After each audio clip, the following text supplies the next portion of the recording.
ลี้ยวโอเคไอ้ย่าสบายดี เดี๋ยวนี้พวกเขาก็เลยออกมาลักสวิต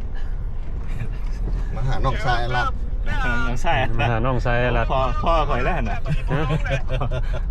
เป็นน้องชายอะไรแล้วเป็นพ่อข่อย น้องชายละ พวกเขา3 คน สบายดี พี่อมิโกส ตุย เรียมิโกส from the steak โอ้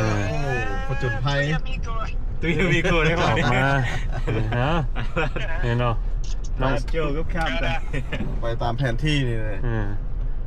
first time แม่ที่แล้วเขาท่าไม่จากดีน้อยเอิง โอ้ โอเคอยู่ ทางไผกัน แต่รถได้รับนี่ผ่านแล้วผ่านแล้ว มันก็บ่ พ่อไปทูไทยพ่อทูไทย มันก็พ่อไปเยอะ ทางคำอิดสิออกมาบ้าน โอเค ไอพ่อ บ้านยังพ่อบ้านพ่ออยู่นี่ แล้วพ่อนี่ บ้านยังนี่พ่อ 75 บ้านทนาค อันนี้มันดัด นี่เรายืนโคโลอยู่อันเดียว สิบิไลของสิบิไล เห็นเจ้าแล้วนี่แหละมายาม นี่ยืนโคโลอยู่มัน75ได้โจ ฮะ อายุเรา 75 ปีเนาะ โอเคพ่อเห็นพ่อเลยนะ โอ้ฮะ น่าเห็นเดี๋ยวก็เลยได้ครับ โอ้บ้านของเพิ่นโอ้อยู่นอกเมืองเลย 75 คักลาย เกษียณตอน75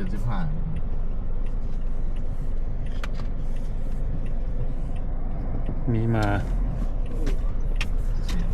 ม้าพ่อวันนี้นะ มันแม่นเมื่อไรนี่นะเฮ้ยท้องดำนะท้องดำท้องแดง ฮะท้องดำท้องแดง โอ้ โอ้3 สิงไปนะ สี่แล้วสี่ใช้ดำทมินยังบ่เห็นมา สบายดี โอ้ย น้ำชายเผยน้ำชายละ ถ้าพ่อผู้สาวนั่นเนาะอยู่ออกอยู่ใน YouTube นี่นายเป็นเว้นนี่ได้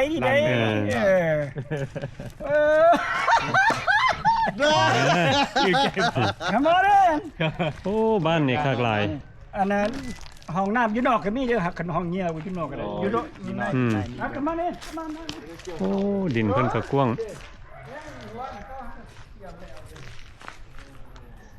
ซอกบอลเหี่ยวแล้วซอกบอลเหี่ยวได้นี่พวกนี้นี่ดิซอกบอลเหี่ยวเลยดิเห็นบ่เหี่ยวใส่สู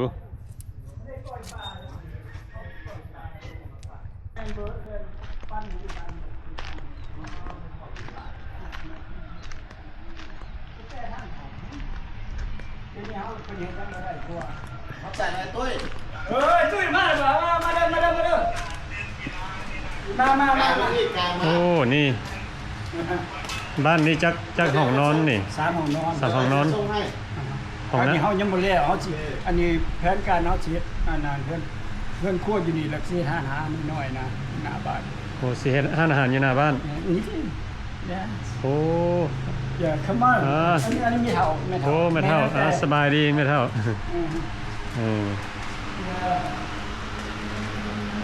เด้อละ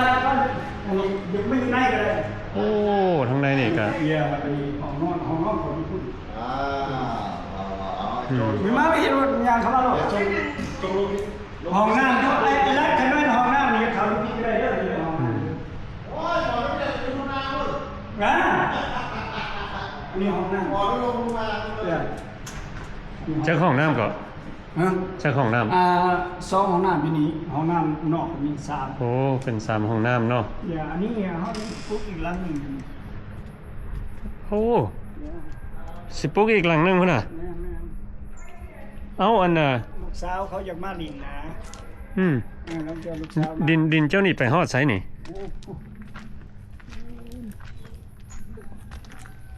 มาพิลึกพิล่ำแท้ดิน อยู่พุ่นกับแม่ผู้หอบผู้น้องสานี่เด้อ1 2 3 4 5น้องครับเฮาเทคแคร์น้องนี่ได้ถึงน้องนี่ แต่ว่าดินทางพุ่นกับแม่นดินของเจ้า แม่ก็ได้ตามผู้แลขอบตาลงไป นี่คันว่ารวมเบิดนี่เป็นเท่าไหร่จัก กันเฮานี่อยู่ในเล่าหายกะ5เอเกอร์บ้านเฮานะ 5 เอเกอร์ 5เอ โอ้ เกอร์ อืม แต่อยู่ในเฮาบ่จักเลย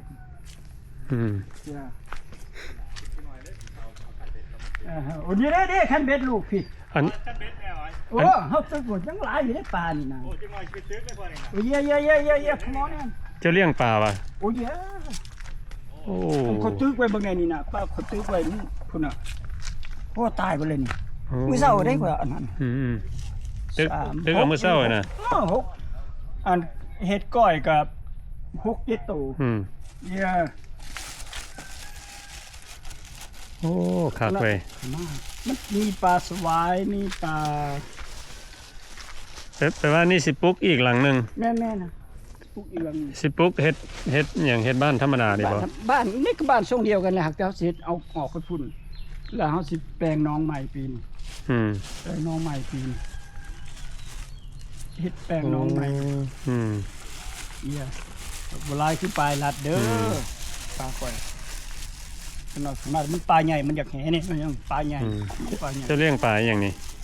มีปลาสวายปลานิ่นปลาในแล้วปลาบึกปลากด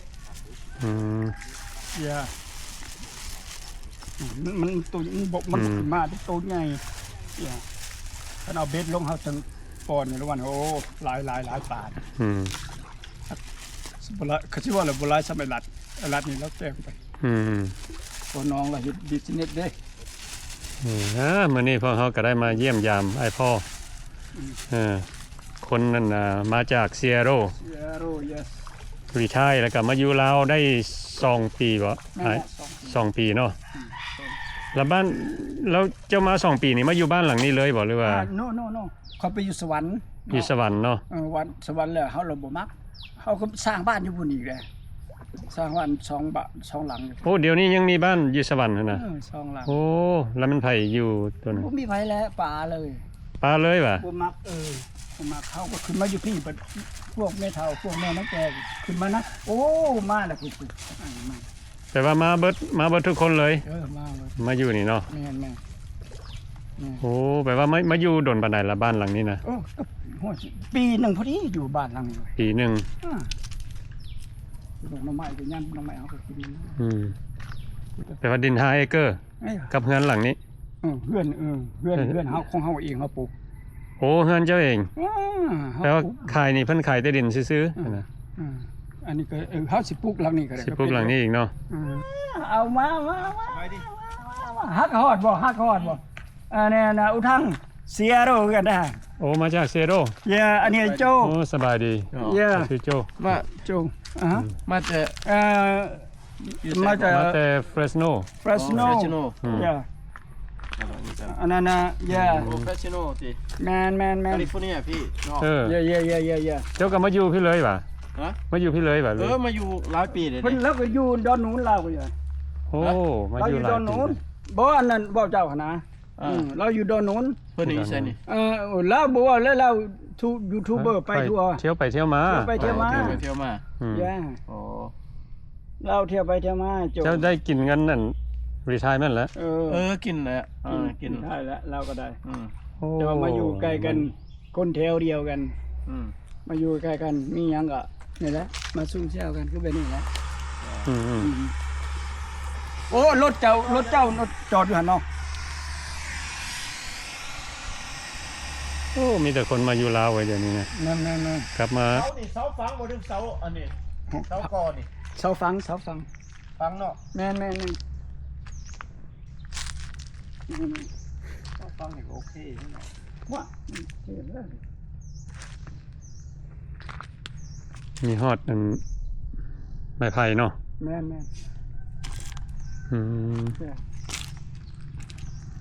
อยู่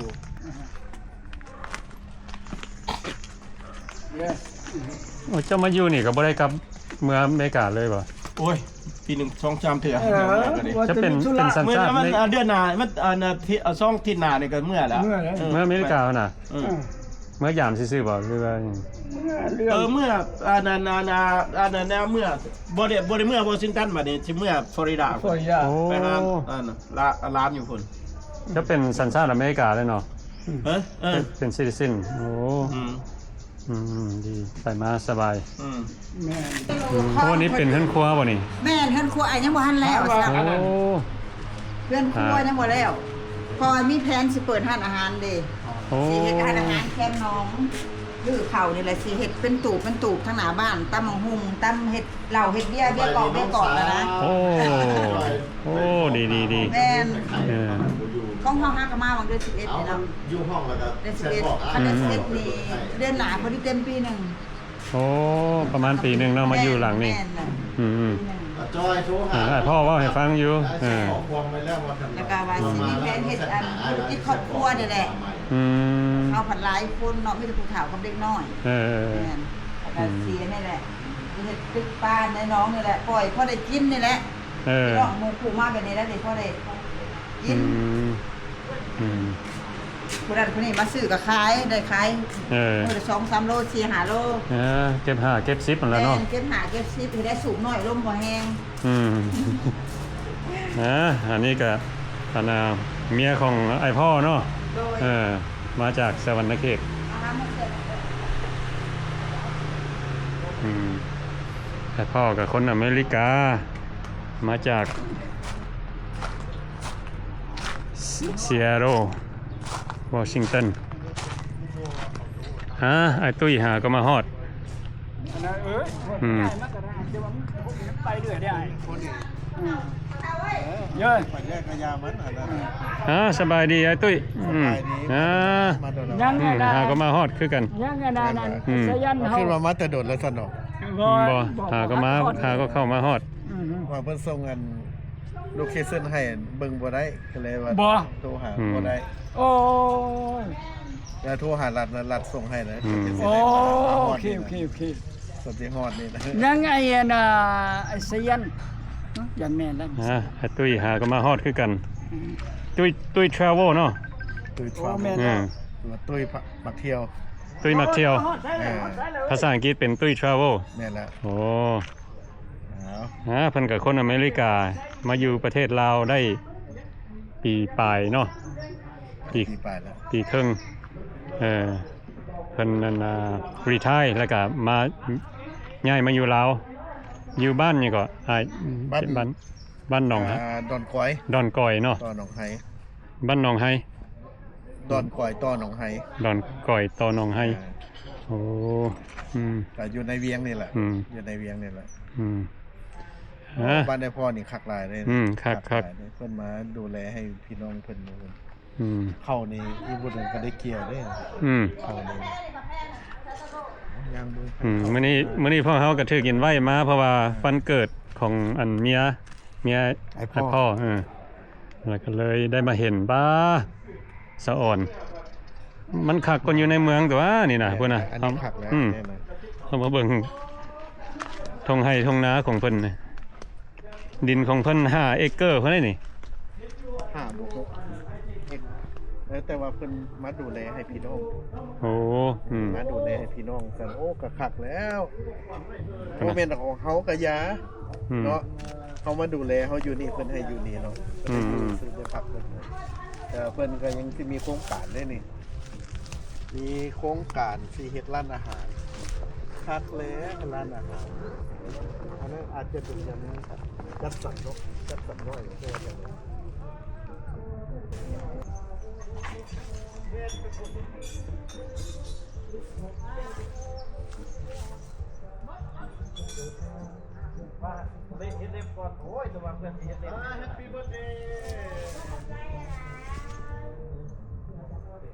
ผักนี่เพิ่นเคี่ยวแล้ว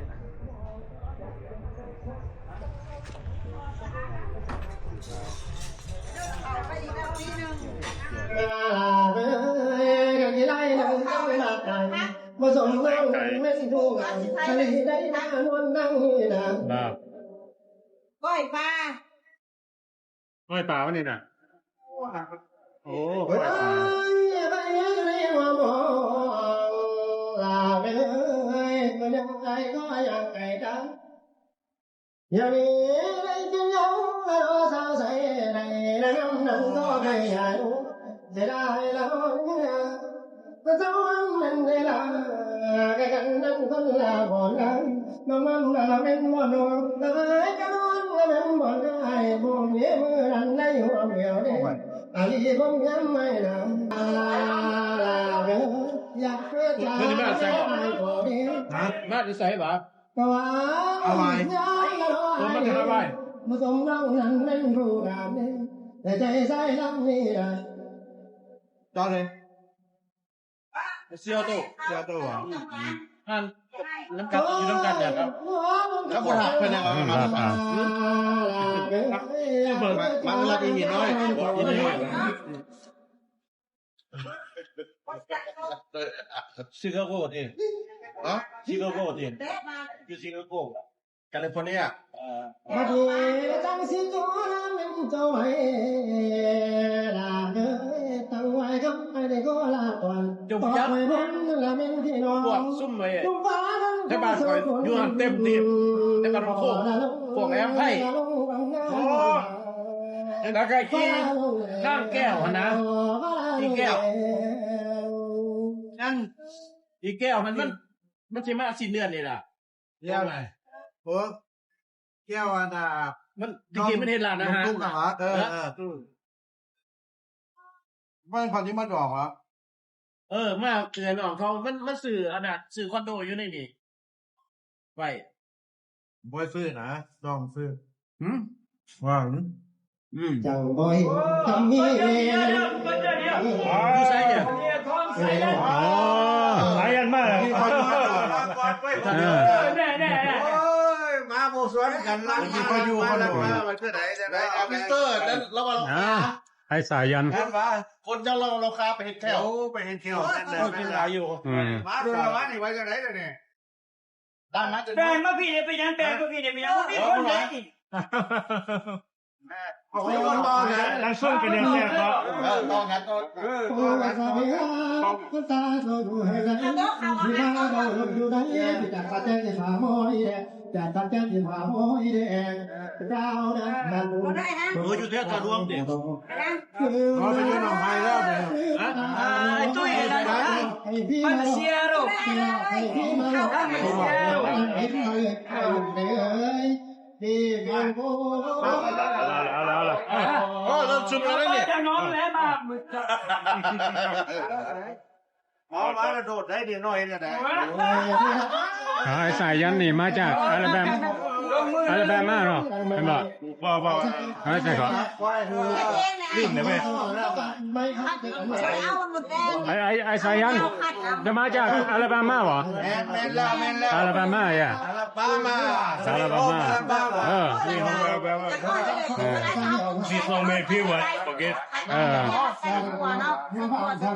Sweet Home Alabama เพิ่นว่า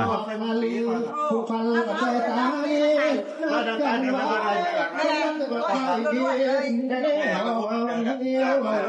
าเจอโซ่เด็กก็ปลาเหมือนเห็นปะ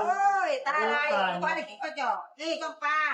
เพิ่นว่าไอ้บางอยู่รบโซ่เมนูกันป้า ไอ้น้ำวัวมันให้ ว่าจะกับเราอยู่ถูกตรงนั้นโซ่ สองโซ่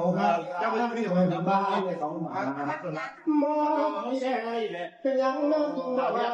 ที่ต้องได้ละน้ำตาไปหาดูที่ใดรอน้ำรอที่อยู่ในที่เดียวหาใจอย่าโดนตาฟ้าไปอย่าโดนตาฟ้าไปจำเป็นในเพื่อนบ้าน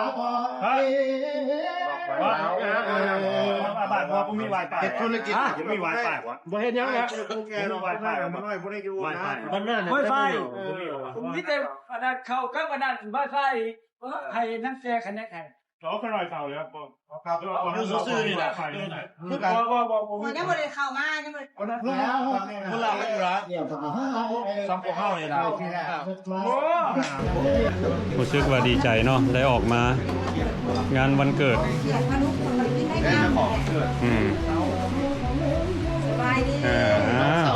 ผมมกขอบใจอะไรเด้อเอาเบอร์ดี คือรับสวีท ขอบใจที่ได้เชิญพวกเขามาฉลองเบิร์ธเดย์ของเพิ่น ผมซื้อว่าผมกินในไลน์ก็แคบ เด็กผมกินเนี่ยเด็กโตผมไม่แก่ เป็นเมียของไอ้พ่อ ผมก็ได้เซิร์ชให้หลายเลยคือทุกเฮา ก็มีแต่พวกเนาะแม่มันจะคอนโทรลบ่ได้อะไรเลยนะ พ่อกินนี่นะเนี่ยกินพ่อกินไปง่าย เนาะมาแล้วเหลือกินจังว่าพ่อนะเฮานะ โอ้ข้างนอกตึกป่าอยู่ป่าโถตึกตึกป่าอยู่หน้าบ้านเลยอ้าวลงไปเกินร้องว่า โอ้ย โชคดีเนี่ย อืมอืมปลาลุดมือเพนเนินปลาลุดมือป่ะฮะปลาลุดเบ็ดเนาะ ข้ามบ่ว่าบ่สิไปให้เนเบอร์ก้อยกินอีกแล้วน่ะ อืม